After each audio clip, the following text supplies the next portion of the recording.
Give me a minute and let's talk about the Russians releasing video of them destroying this fighter aircraft. Now, this is not the first time this has happened.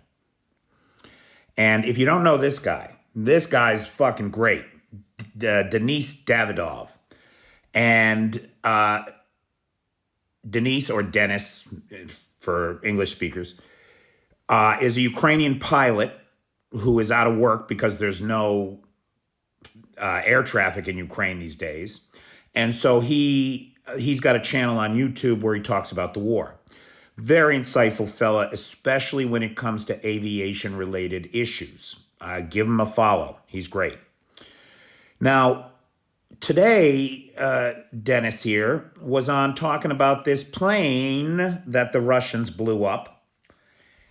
And basically what he said is it's bullshit. There's no way that this thing ever is flying. It's probably not even a real plane. He did an analysis. You can see him circling bits and talking about him. And you should watch the video because he tears it apart and you know this is bullshit. Now, this has happened repeatedly. And it makes me think about a couple of things. Now, follow my thinking on this.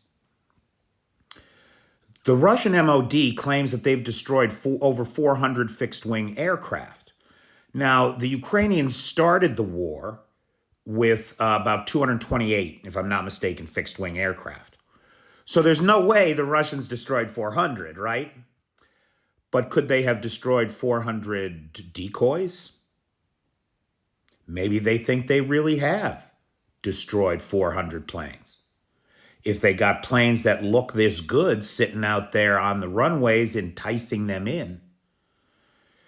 In the hacking business, the white hat hackers, the good guys, they use things called honeypots. They put up a server on the internet that's unprotected, unpatched, to draw in the bad guys and then isolate them and examine what they're doing, how they're doing it, and figure out ways to combat them. Is Ukraine using honeypots? Is that what this thing is? It's not a real plane. It's not a plane that poses any damage to them. And it's right up by the front line. And that's happened over and over and over again.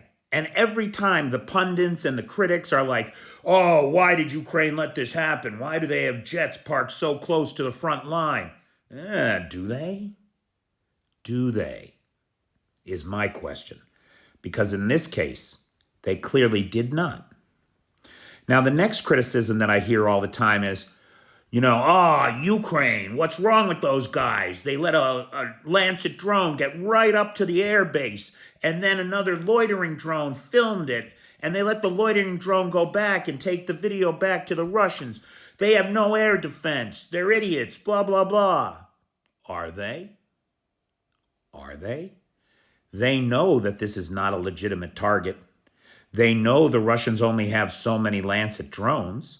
They would like the Russians to expend them on this piece of shit instead of on a real plane. And then what about that loitering munition that gets away? Does it go right back to the drone operators? Do the Ukrainians follow it? Do they get targets on where the drones are being launched from? Do they then feed them into fire control for the artillery guys or the HIMARS guys? I don't know. Pure speculation on my part, right? Giving the Ukrainians a lot of credit. But frankly, when you pay attention to what's going on in this war, you better give the Ukrainians credit or you're going to find yourself the victim of a HIMARS fucking strike. So I can't say for sure that these planes are being used with this level of expertise. But it wouldn't surprise me if they were. I want to thank a longtime friend of this. I can say that now, right? We're in this now 6 months. It'll be 6 months I'm doing this, coming right up here. And from the very beginning, a friend and supporter of this channel. is Willow. And she is not just a friend and supporter of this channel. She is an all-around beautiful person. And we deeply appreciate her here. So thank you, Willow. You are the best.